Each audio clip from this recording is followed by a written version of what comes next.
want to back up. So in order to promote my dad's legacy and learn how to build airplanes, I started building third scale little Toots like the one you sold me, which I built. Right. And so we had George Moore Memorial twice in Denver, Colorado at Chatfield Reservoir, where we were on a video called RC Video Magazine, I think is what it was called. That's the first video that was done about the Toot and the family and everything. And then we moved it to the Air Force Academy. We had 1 year at the Air Force Academy. Had a great bunch of guys showed up. Most of them were all Scale Masters guys. Mm-hmm. Then we moved it to Dallas, and we had 5 years in Dallas, sponsored by Mobil Oil. Mobil put a bunch of money into our contest. We had the best daggum contest you ever saw. But it had to be a scale model. Couldn't be an ARF or, you know, not an ARF. What kind of competitions were they having? Scale. It was all scale. All just scale. Strictly scale models. And all it had to do was fly and land. Okay. It was all about building, all about scale. And then we had builder of the model rule too. But we also had team scale, which a guy could, most everybody cheated anyway. I mean, who builder of the model, who's going to fly my model? But we had, I gave away some tremendous trophies. Right. Better trophies than we ever get with these things. Right. Because I put forth the money for them. And so anyway, we did all the model airplane stuff down here, and we did all these fly-ins. Then I went out to Crockett, Texas, and I was hooked up with a guy named Dennis Cassette, and we actually put those models out as kits. Mm-hmm. They're about $450 for a little Toot kit. But while I'm down there at Crockett, Texas, the night before the big fly-in, we had a monsoon come through there. I had a motorhome, but we tried to get the airplanes up under there to keep them getting wet, but they got wet. You know what a CV tail wheel is. Overnight it rusted. A little bit of rust, not a lot, but enough to hold to tail wheel, wasn't there? So back in those days, Joe, I don't know if you remember or not, but you had a transmitter impound area. You took your transmitters, you put them in impound, and you had different frequencies, and you had a clothespin that stuck on there that says, you got this frequency, and it's not like Spectrum now. Right. You can only fly certain frequencies. So anyway, you wait all day for a frequency at a big fly-in like that. And Dennis Cassette was my caller. I took this great big old airplane Dennis and I designed. It was called the Sweeper. Went out there, and the dadgum thing wouldn't turn.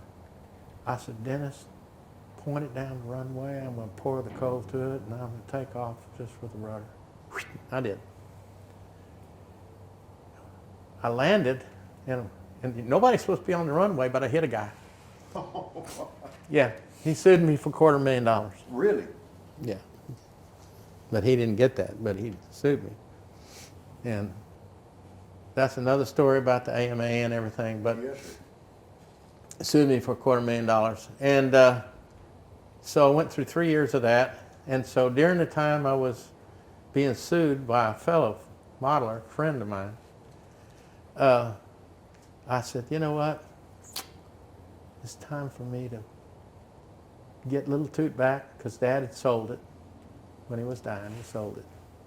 And he had brain cancer, so he's doing crazy stuff. But he sold it, and I went, oh my God, you sold the airplane.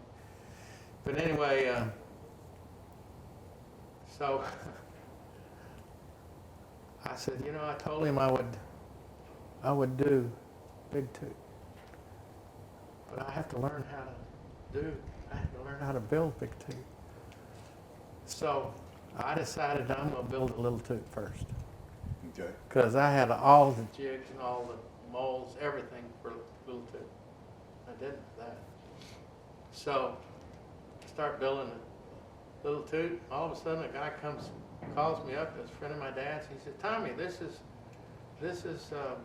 Leo Janson's test pilot. He said, what are you doing, son? And I said, I'm going to build me a Lil Toot. I'm being sued in the model airplane business, and lawyers asked me not to fly models anymore till this lawsuit was over. I'm going to build me a real airplane. Well, stop what you're doing. I've got 2 little Toots, and I don't need 2 little Toots. If you take one of my little Toots and make it look just like your dad's, I'll give you the other one. And you pay for everything. So my first little Toot cost me $15,000. Wow. The airplanes are worth 65. Right. So, you know, Phil Witt, a friend of mine, I went to him and said, hey man, we're going to get a little Toot down here. No way, no way. So Phil helped me tremendously. And Phil is right down here. He's got his own little Toot now. He's got a blue and white one. And so we learn from just picking up projects and refurbishing them first. Mm-hmm. Learn how to do all this stuff. Learn how to cover. Yeah. And every time we'd go to a fly-in, we'd learn, oh man, look at the cover job on this airplane compared to what we did. Mm-hmm. That's much better. We're going to do that next time. So, Right. I mean, I put my cover in that airplane that just flew. You know, I'm going to do some covering for that guy. You know, and then I did that rigging for him. But anyway, I don't know how many airplanes I've done. I know I've done 17 little Toots. You know, it's funny that that's the, you know, when we have new people wanting to get into the hobby, you know, they come in. Some of them are alpha males. You know, alligator boots, big wallet. You know, I want that. I want this. They ain't you know? never going to work. And Yeah. they get mad when I won't sell them an airplane. And I'll say no. I said, because you're not going to do anything until you build one. You're not going to know. You're not, you know, you're just No. not. No. And there's a couple of ways of going about it. I've always felt that you start fixing broke stuff because you got one side over here that'll show you what it's supposed to look like. You just try to make the other side. That's a great way to learning how to, Yeah. you know. Well, But you were stuck at a point when you were asked to build a 2-seater. You didn't have the money, you didn't have the means, you didn't have the knowledge. I mean, you knew what end of the plane the motor went on. I But didn't have the clue where I started. Right. And the thing is, people ask me now, says, how do you know where to start? What do you start on? You gotta get off the couch, I know that. But it took Well, you 38 years, I think, right? It took me a total of 20 plus 15, 35 years to build that airplane. 35 years. And the thing is, I said to myself, I said, you know, what do you do first? What do you do first? I know what I'm going to do first. I'm going to invest in that engine first. That engine's $100,000. I had people help me. Yeah, yeah. I'm not saying I spent $100,000, Yeah. but I had people help me. It's a brand spanking new engine. But I knew where to go. And by the way, George Meyer, my dad, wrote me a ticket. And being his son, there's a lot of people that know my dad that didn't know me. Yeah. But to find out that I'm George Meyer's son, here, I'll help you. Legacy's something else, isn't it? He wrote me a ticket. Yeah, legacy's something else. I'm telling you, there's so many things that's happened just because he's George Meyer. And my dad helped everybody, and I helped everybody. But yeah, about 35 years to build that airplane. Yeah, And the first day it flew was heartbreaking. yeah, You know, I told you that. yeah. And I don't know if I want to get into that or not, but there were some problems Yeah. with that airplane. Well, part of it's hanging over on the wall, I bet. That is. Yeah. You see it up there? So what we're talking about is, you know, Tommy told me the story. He went through, did all this work. It didn't want. I really don't know the correct way to say it. It didn't want to turn, though, right? No. You tell the story. No. Well, that's really that thing up there is really the second thing. The first thing is a friend of mine, Gary Paltner. The airplane was built around Gary.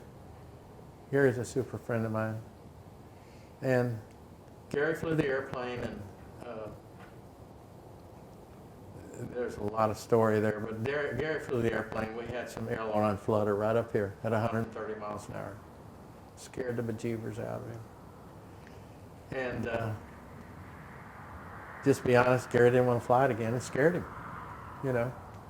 And so I said, what because the ailerons have fluttered. Lil Toot's ailerons never fluttered. Well, And I don't mind telling you. Explain what you know, you're a pilot and you're flying along and you start getting aileron flutter. Now, I know what it's like on a model. Well, when aileron I'm flutter, flat on the ground. aileron flutter will kill you. I've got a couple of hours in flying airplanes, scale airplanes, but by no means am I a airplane pilot when it comes to full scale. What Tommy's trying to explain here is, this is an example. This video was military footage from 1931. You can look it up, GB Crash. It gives me goosebumps every time I see it because you get to see the pilot's face as he steps into the aircraft. You can see as he comes around in the slow-mo version that's coming up here where the wing rips right off. The little stub that you see still on the fuselage, that's not part of the wing, that's the stub on the fuselage that the wing attaches to. Flutter wasn't understood back then because this airplane was starting to push the boundaries of speed and what aircrafts were able to do. Long after they figured out what flutter was and what it could do. Literally. What would you experience as a pilot? Tell me what I'd see if I was looking over the left. Stick rattle. Just back and forth. Violent stick rattle. Okay. And a if- handlebar slapping on a motorcycle. I reckon. Oh my Just God. crazy. And at 133 miles an hour, Gary experienced some aileron flutter and scared him, Yeah. and rightfully so. He was right here, shut the engine back, and made the pattern, came in and landed. He said, "Tommy, man, that thing's, it scared me." And he really didn't want any more to do with it after that. And how many times had she been in the air at that point? 3 times. 3 times. Okay. But, you know, you work your way up to speed. But so Joe Flood, well, before I get to Joe Flood, Kelly Swafford, a good friend of mine, I told him, I said, we had aileron flutter today. He said, Tommy, I'll tell you what, let's do. You pull that aileron off there, and you bring it out to the shop at 6 o'clock in the morning where I have time to help you with it, and we're going to balance those ailerons. Kelly, he says, bring the drawings for your ailerons, the leading edge of the aileron, and I'll design a lead weight that weighs exactly 1 pound. And they weighed 1 pound. He's an engineer. Right. He knew how to figure volume. And so, put it in the NC machine, made me the mold and everything. I put these big old grip handles on it and I used my bullet making mold, and I made lead weights. And we put lead weights in it. Took 10 weights per aileron. So it's a counterbalance type thing, I guess, huh? Where Yeah. you put them out. Okay. Yeah. What you do is you balance it, and you keep adding weight to the nose here until that aileron comes up and levels itself. Gotcha. Okay. It's Okay. balanced. Right. Right. This thing. So, it just you hands free and it's there. Oh, Yeah. it's solid as a rock Yeah. now. But so Joe comes down after I do that. He's going to fly this thing right after we've already had aileron flutter. Right. But listen, this is a brand new design. No design has ever been built. It went up perfectly the That's first right. time. Yeah, I can imagine. So Joe takes off in it, and, you know, he's flying around this airport just one lap after another and getting faster and faster. He said, well, I'm at 133, it's not doing anything, and he goes up a little faster, a little faster. And by the end of that weekend, he was at 210. We talked about that. Right. So the aileron flutter was fixed with balance in the aileron. That's it. Yeah. So then I had never flown in the airplane yet. And so then Gary Grubb, who lives in Denton, Joe lives in New Jersey, and so he can stay down here forever. So Right. Gary started flying it. And last January the 1st, which would have been 2021. The airplane first flew in 19, so the whole year's passed. And Gary Grubb says, Tommy, New Year's Eve is time you get in this airplane. But see, I've had diabetic neuropathy and I couldn't even get in the back seat. He says, you're getting in this airplane. So we get in the airplane, man, I call my wife and tell her, hey, we're coming over to the house and all this stuff. So we take off. he says, you got it. So I'm flying. Fly over to the house. And I'm flying around the house. It just don't feel right. It just didn't feel right. Didn't feel coordinated like the other two. I mean, the other two is just, you know, I said, man, I don't know if he feels what I feel, but I don't like this, you know. So he says, all right, let's kick this thing up to 180 and go out to Bird Dog. Shoot some landings out there. I'll let you do your first landing. So 180 miles an hour, we're headed out to Bird Dog. And he said, Tommy, do you know what the ball is on an airplane? Bank and turn indicators. And if the ball's skidded off to the right, you know, if it's skidded off to the right, you're in a skidding turn. Right. And you mash on that ball, push it back, mash on your rudder, push that ball back to the center, and then the airplane's flying directly straight. He said, Tommy, that ball's off to the right. He knew what was going on. He'd been flying the airplane. And he said, man, that ball's off to the right. Get that ball back in there. So I look over his shoulder and I push on that right rudder and bring the ball back. Next thing, it's way off to the left. And when it would, it kind of slammed you back and forth. I mean, you're sitting in the back seat doing that. Yeah.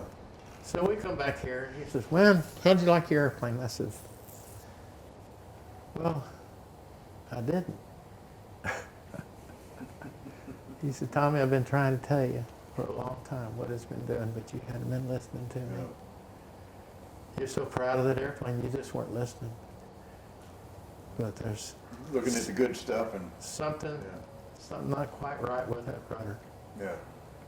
And I said, I know what it is. You see that big canopy on that airplane? Big difference, man. It's a big difference. I know the story, so when I seen the two and the difference in it. Yeah, well, you see the little one, you see the big one. Yeah. And so I leveled it in here and I put a string level across it. I had that much rudder in the slipstream. Wow. So the poor airplane was going, you want me to go left? You want me to go right? What do you want me to do? I don't know what to do. Didn't have enough information. So- Yeah. Pandemic hits. And I said, man. Oh, hell, this was recent then. Oh, yeah. Yeah, okay. Yeah, well, Okay. Yeah, We've been yeah, 2 years in the okay. pandemic. All right. So in February, the first year, I said, man, I don't want to rebuild that rudder again. I'm just about wore out. I said, well, I'm not staying home, nothing to do. I'd come out here, make my measurements. And so what I did was I built a new vertical fin. That's the front part of the rudder. And I built a new rudder. And I said, if I'm going to build a new rudder, I'm going to make the rudder 4 inches wider, so this thing will knife edge. Okay. And so built it, repainted it, went through all the pain of doing it over again. It's on there right now. Gary comes out and he said, well, let me go fly it first and we'll come back. He takes off, makes a pattern, lands, comes right back over here. I said, oh boy, what's the matter with it now? He says, wait, difference between night and day. Right. He said, this is a beautiful flying airplane now, all because that rudder was too small. And Nemesis, I don't know if you know anything about the world speed records, but Nemesis had the same problem. I've had a few of those planes. There's something else. It's like this. And they kept lengthening the rudder, lengthening the rudder, lengthening the rudder. I call it rudder. It's a vertical fin and the rudder. Kept lengthening it until they got enough rudder up in the slipstream to stop that. Yeah, 'cause that thing looks like a mullet. Well, You know, it's a beautiful aircraft. It But is. It's got a big old fat body on her, doesn't But she? it's a bad machine. I mean, it's quick.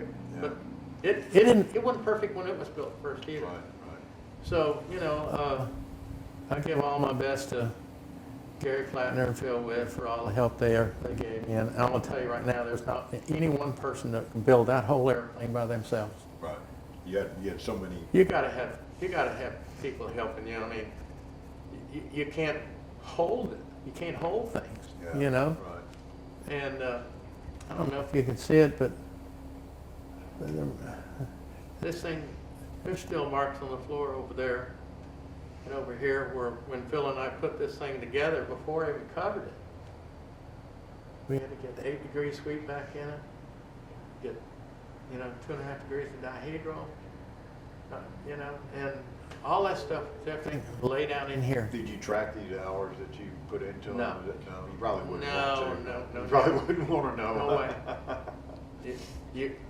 When I say this airplane's worth $250,000, that's in money only. Yeah. Right. There's no time in that. Yeah. No, zero. You get nothing for your time. Yeah. So, but it's a awesome. But boy, look at the dollar to fund ratio, though. You know, I mean. Geez. Oh my God. And she is. It's just. It's. Yeah, You know. yes. The series of aerobatics out past the airport a little ways, but probably where he probably shouldn't have been. But anyway, the airport director's sitting here, so he brings that thing over the top of this hangar and pulls the nose up and stops. And he does a 3D with it.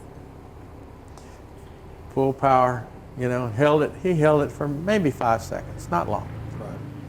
And then he just poured the coal to it and went straight up. This thing has got power like you wouldn't be. So I walked over to Mr. Hyde and I said, well, Mr. Hyde, are we in any trouble? He says, no, this airport needed that airplane a long time ago. Well, we hope you enjoyed episode 3 of On the Road with Gotta Know Joe Hobbies. Episode 4 is not going to be as technical as this episode. We're going to get a little bit more into the videos and some of the other accomplishments of the plane and Tommy and crew. So we hope you join us. Be sure and look for the link. And if you don't mind, like and subscribe. It sure would help us out.